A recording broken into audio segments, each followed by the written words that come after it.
is our new venture. We are live from our Facebook today, me and Colette. Like we are doing from two different channels, and both channel audience can watch us and see us. How are you today? I'm fine, thank you. How are you?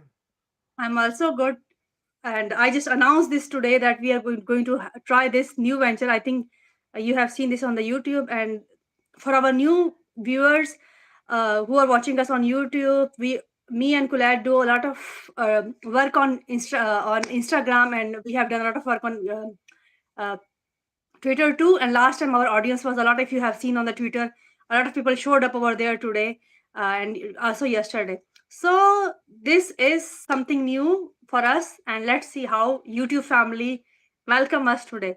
So Colette, I was just talking to a mother yesterday, and we were having a lot of discussions. And even today, I also talked to her, and the social structure that a mother is living, for example, like you're a mother and like you talk about your child that she was having some kind of a problem in school too, and that's all that was related to bullying. If something is happening, how a mother have to talk to the family to support that child, and how the mother is advocating for that child. I think, do you think that we should talk about that today, About bullying in schools. about a mother helping the child in family, because family have this idea, because once a child have some problem, everybody knows in family too, it could be your in-laws, it could be it could be your immediate family, so how a mother can play a role to ask them to help that child. This is what I would like to talk today. See, it's slightly different here in Ela. We don't. I mean, I know in your country you're very family orientated, and there's a lot of things that go on around, and your whole family are involved. You're very very family orientated. But over here, that seemed to have faded away over the years. The last time I remember being in a family community, family type sort of thing was when my nan was alive. And we used to go to our nan's of a weekend, and all the cousins would be there, and all the aunts and uncles would be there, and it was them catching up every week and whatnot. But that seems to have died as our grandparents died. That seems to have died with them, and a lot of families now are very closed off. My family, my biological family, that it's quite a big family, but we none of us speak to each other. So what goes on in our family stays in our family. So when I was going through all of that with my daughter and the bullying, I had my husband to talk to, and I had his mum and her husband to talk to, because obviously they're nan and granddad to my daughter.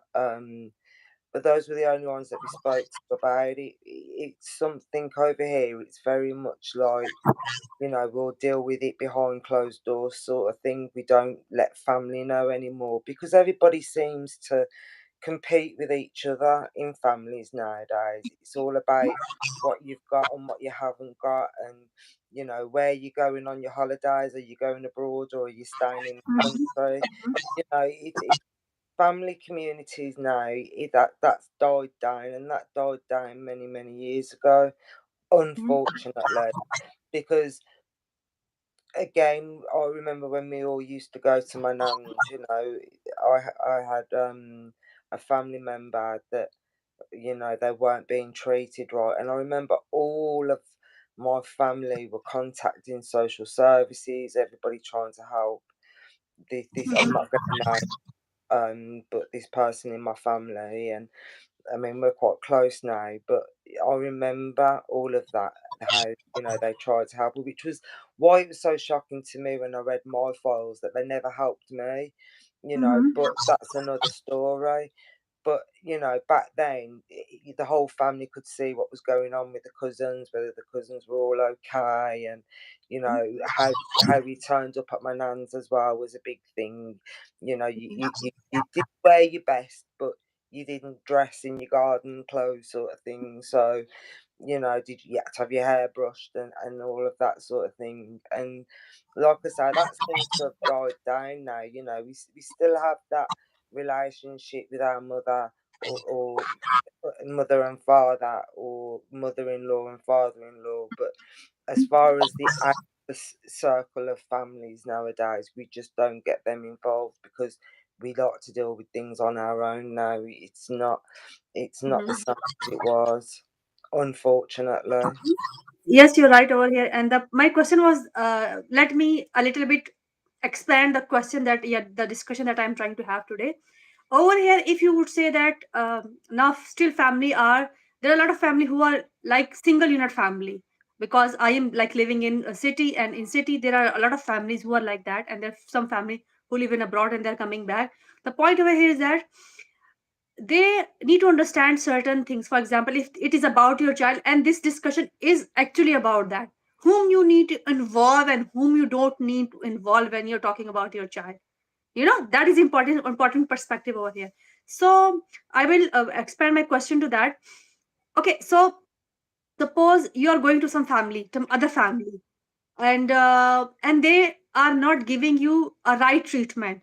They're not giving a right treatment to your children, you know like for example, if you talk about trauma could be a broader perspective. Your child might have some kind of problems, maybe some kind of disabilities, you could say that. And some kind of, maybe not just physical disability but invisible disabilities, they're also there. And you may see that the child feel restless when there's a lot of people around, or maybe he feel that he's stranger, or he don't feel safe over there. Because when we talk about trauma, children don't feel safe everywhere then you know so if there is some environment and the child is not safe over there, what a parent need to do? Because you know that when somebody is getting abused in some places, child don't go there. And if that person is over there, so what a parent need to do over here? If this is What I don't understand what you're asking me, Anila. What's the parent supposed to do if they see it happening in their family? Is that like, what?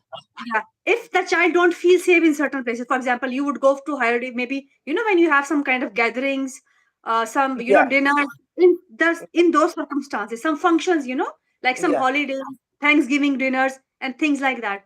yeah. What a parent to do when a child don't feel safe in certain places? Well, you need to speak to your child before you do any of that. I mean, if your child is going through a traumatic experience, then you can't take over and be like, right, okay, I've got this, I'm going to sort this out. You can't do that. Mm-hmm. When my daughter was going through the bullying, it was a Mm-hmm. case of she told me who she wanted to know in the family. There were certain people in the family that she did want to know, and there were people in the family that she did want to know because she knew that from these people she'd get support.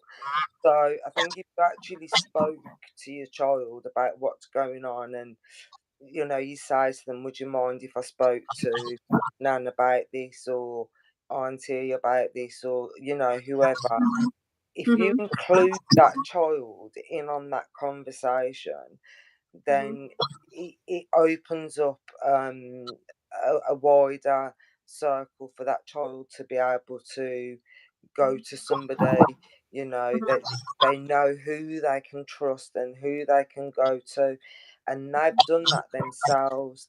They pick that circle themselves, and that's what you have to allow them to do. You can't go in there and say, right, this, and this is happening, and then go tell the family at a family party.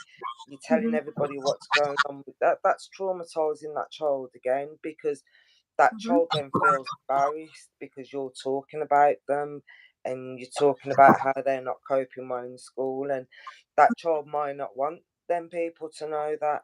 They may Mm-hmm. not want cousins to know that things are not going well at school. So it's all about parents. I mean, obviously, mum and dad need to know. You can't. That's not something that you can negotiate with the child. If they speak to mom or if they speak to dad, either way, mum and dad need to speak together and sit Mm-hmm. down with the child. But then you ask them, right? who do you trust in the family? Who can we talk to? And my daughter picked her people, and Mhm, I know now that if she's got something, both of them, if there's anything that they don't feel like they can come to me with, they know mhm, that they can go to somebody else with it, and they've picked them people themselves. They haven't been put into a situation that they never got asked to be put into in the first place. mhm. Okay. And the reason for asking this question was because since we talk about trauma, we just don't talk about only one aspect of trauma. We are trying to add over here maybe some form of abuse. It could be sexual abuse too. We cannot close our eyes to those circumstances when this happened. And like I have seen that people report it like that our child is not happy in certain houses. They don't want to go into certain houses. They don't want to go into certain uncle house, or they don't want to go certain aunt house. And they're not trying to get why the child is not comfortable in those places. Mm. You need to understand that you will feel that, because you're a mother and mother have those instincts. Mother instincts are very strong. You need to understand that why your child is not safe in certain places, why your child is not safe in certain houses. Because sometimes I have seen people that they leave their child in certain places, in certain houses, and child cry to, you know, so much cry that the child so much cry that they don't want to go to those houses. But even still, you're going that, and it could be anything happening over there. The child might witness something over there. The child was not comfortable. That there was some adult who was using inappropriate language, maybe. Like it's not even about old age people. Sometimes teenagers or adult are also trying to tease those children. And maybe they are trying to show them something. And Well, I mean, when my daughter was being bullied, we went on holiday, and she used to love going in and playing on the swing, playing on the seesaw, playing on the, just playing in general with her little sister. And when the bullying started, we noticed just how much it had affected her when we went on holiday. I know this is like sort of slightly off topic because it's not family, but it's again putting your child in a situation that you shouldn't be putting them into. And we'd gone to this park, and it was like a little place where you can have something to eat, something to drink, and they had like a little park at the back. And my daughter wouldn't go. She wouldn't leave my side. She would not go and play. Yet you had all these children playing, and they had all the bars and stuff, and she just was not happy. And just by looking at her, you could see she was squirming in a seat. She didn't feel comfortable, and so we left. I said, right, let's go. I didn't make her about it whilst we were there because I had to put her in a position where she felt like she lied to me. I could see that she was Mhm, uncomfortable. And then mhm, once we got into the car and we talked about it, she said that she was scared because obviously she was being mhm, bullied at school and she didn't think other children liked her. So she was scared to interact with these children. And that was mhm, just fully understandable. I could completely understand that situation correctly, and able to just take her away from it,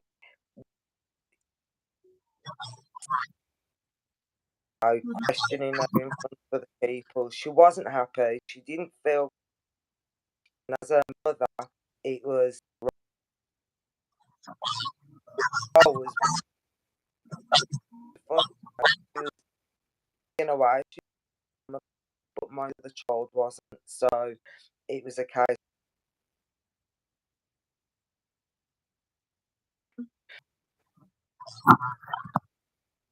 changed on that holiday, and then it was a very much of a right. Okay, we need to sit down, and we need a bigger circle here that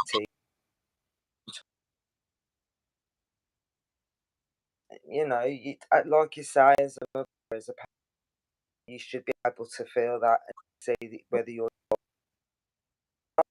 And if mhm, you can't see that on your own child, then I don't get it. That you carried that child for 9 months. You should know mhm, every anxiety that they have.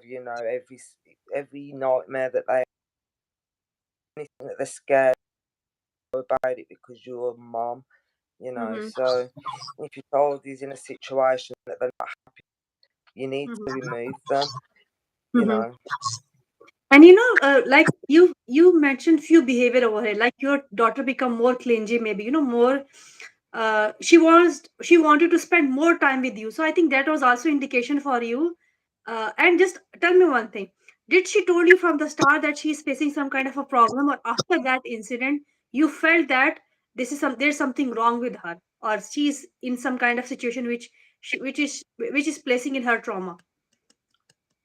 No, no, no. I'd found out about her being bullied a couple of months before we went on holiday, on this holiday. Mhm. So I knew about it. So this is how I knew that we were out. And 4 years. So the next 4 holidays that we had, and it was only when she went to secondary school that she Mhm. started to come out herself a little bit more. She still gets a little bit anxious, Mhm. you know. Mhm. I think she's always gonna have that, you know, she's got that anxiety that nobody likes her. She's Mhm. worried about how she looks. She's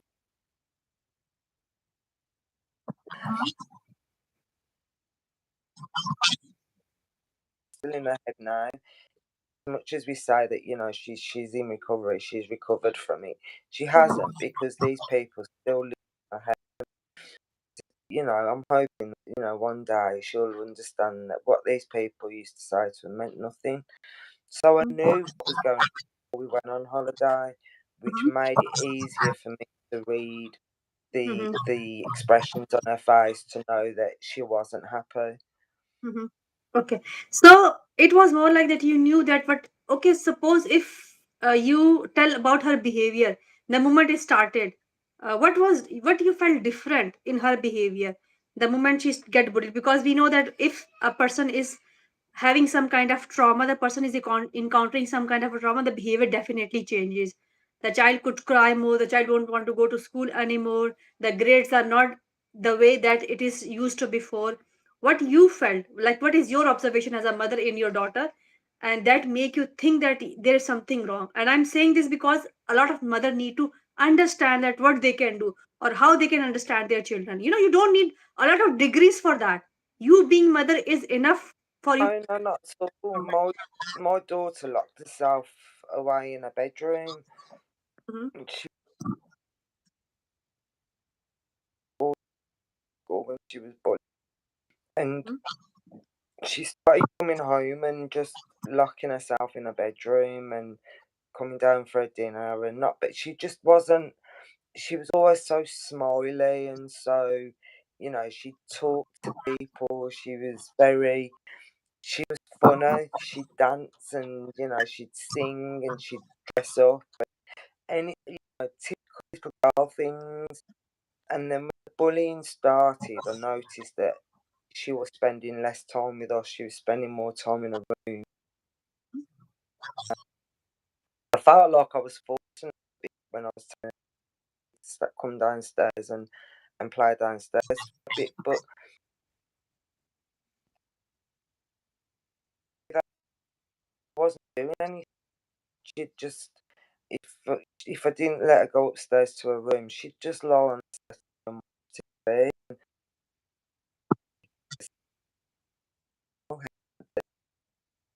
with a Barbie doll, what we used to do, and then suddenly it just stopped, and I knew Mhm. things were going on. She started biting her nails and, you know, just doing things that she never used to do.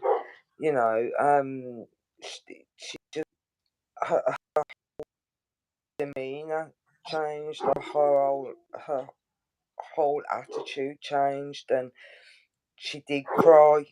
And I'd say, "What's the matter? Why are you crying?" "Oh," and that's Mhm. what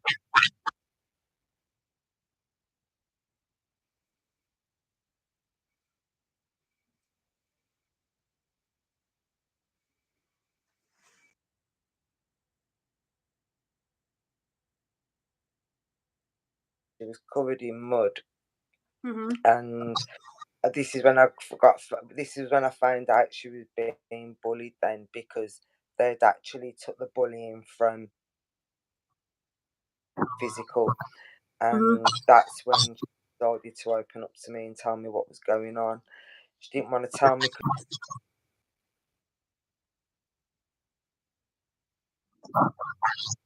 she always had done, but she, yeah, yeah, So, so when we can we say that she was not telling you because she don't want to make you upset? What was the reason? Because was it like that? Because I'm saying, because sometimes I have seen a lot of people, a lot of maybe mothers, or maybe even I have seen some professionals too, who start mocking the child. Why you were not telling us in the first place? You should have tell us in the first place, and you don't understand over here that why they were not telling you. They want to protect you from certain things. They don't want to disappoint you. A daughter never yeah, want to disappoint you in certain things, and sometimes children start feeling that it was their fault, like it is their fault that they are not strong, because all the time we are talking about kid need to be strong, kid need to be smart, kid need to have very good grades in the classroom. So we have made some kind of criteria for children, and some when children are not able to match that criteria or that expectations of yours, the child is going into yeah. That then down to the parents to open up them lines of communication with their child. Nobody can get their child to talk apart from their parents, and if they've got that relationship that their child can talk to them, it might Mhm, mhm, but all about relationship with them, and you don't start by building relationships with them when things start going wrong.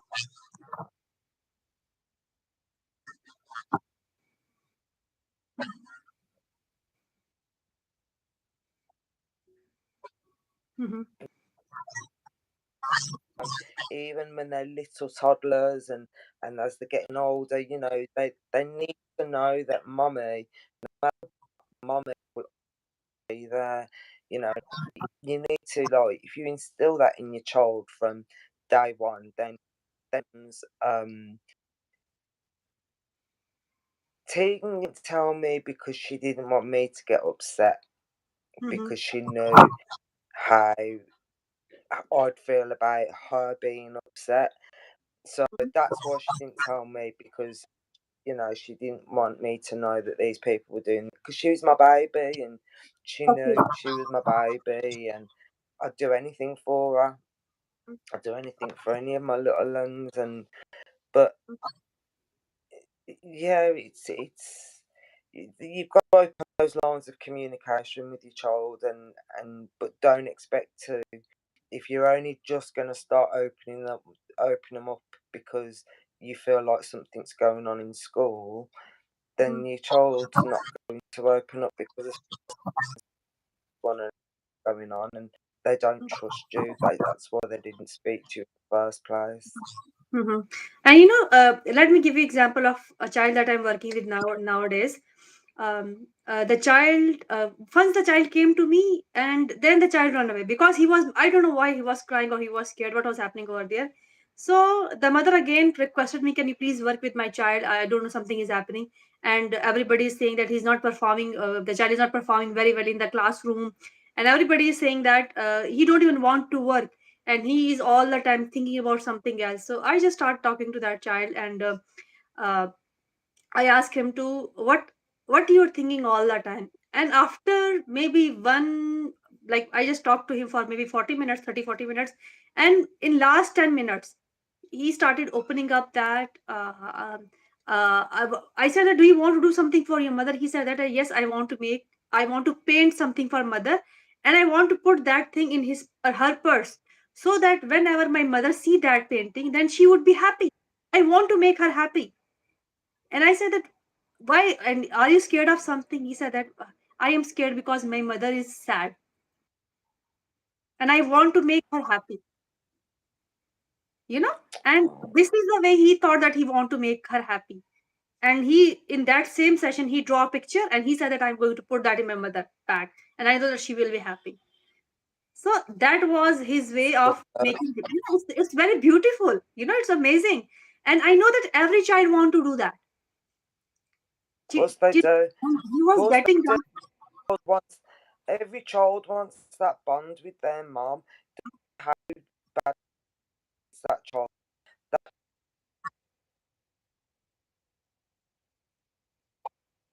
used to reach out to my mum all the time, and it was only later on in her years that I cut her off. But I still wanted my mum. She was my mum, and this is what I try to explain to people when they've read my book, and they're like, "How could you still speak to her after everything that she did to you?"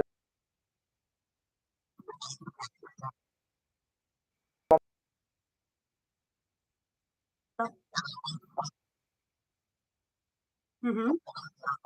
My mum, and that's what they say. Mm-hmm.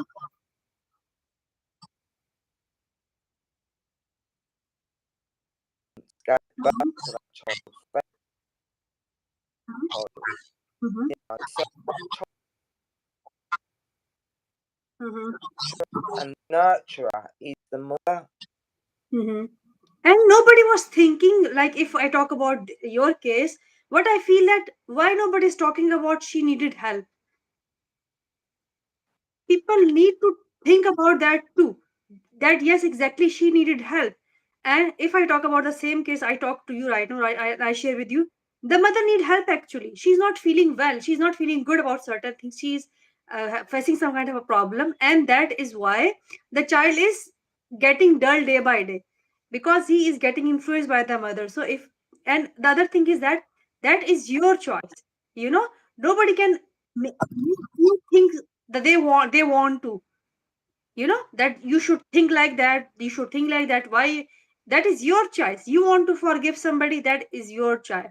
No matter what you do, that person is still your, father or mother.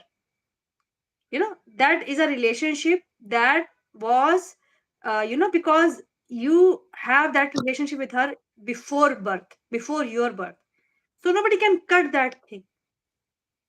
So you can get upset, maybe people get angry too, but it's your choice. And if you want to make something, and if you want to make amendment, that is always your choice. People, it's very easy for people to say that how can you do that. For example, if I'm talking about a lot of in relationships, and somebody would say that my husband did this with me and he cheated on me and stuff like that, and somebody would say that, or even maybe fight with me, my husband fight with me, and some friends are saying that why shouldn't you leave your husband, just leave that husband and stuff like that. And it's not easy thing, especially in our culture. you know you need to understand that you have to, after marriage, you have to work on relationship. Mm.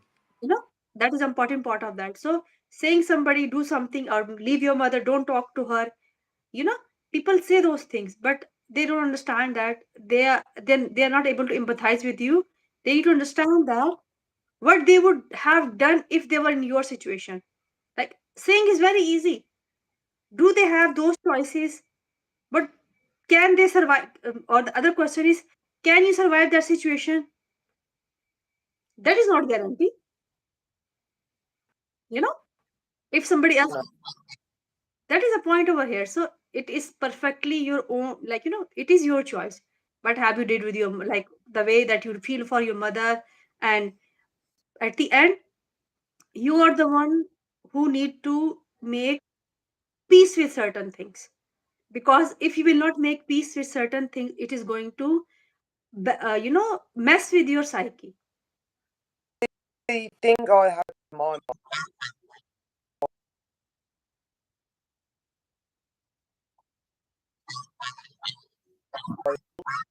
Mm-hmm.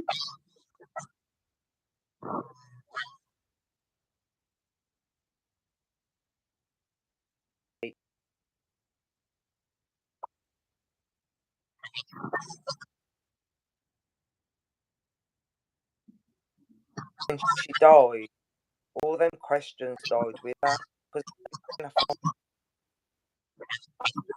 the only one that something put, Mm-hmm. you know, Yeah. I'll never get those answers, and it got me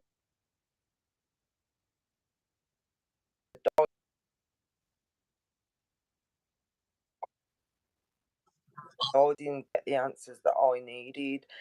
But Mhm. then I don't know,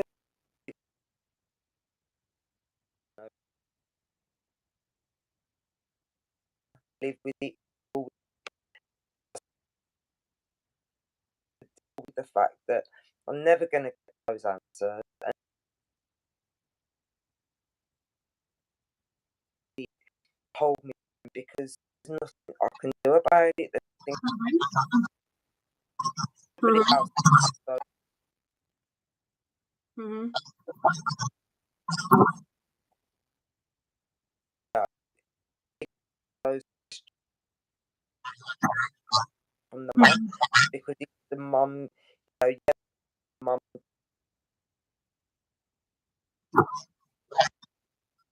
you should think of leaving your child with somebody. If Exactly. you don't leave your child, I don't like it. And mum Mhm. saying have Mhm.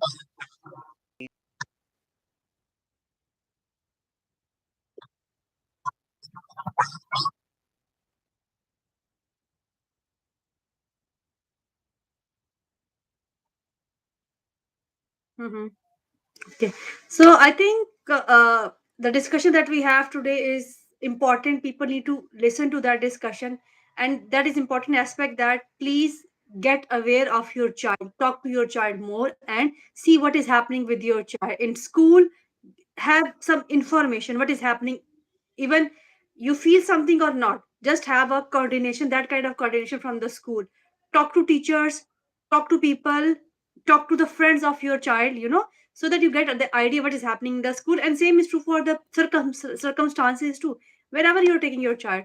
So I think we have maybe started late, and yeah, it's about to we that was our first experience, I would say, of YouTube. And some people joined, I don't know you were able to see them or not, but they were there for quite some time.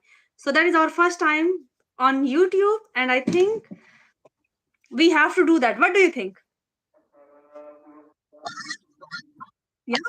Instagram is Sorry, what you said at the end? it not No, no, no, we can download and put that on Instagram. We can do that. It is just okay on then. YouTube. So right, Yeah. Yeah.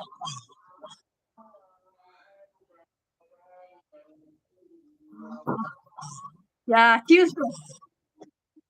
Yeah.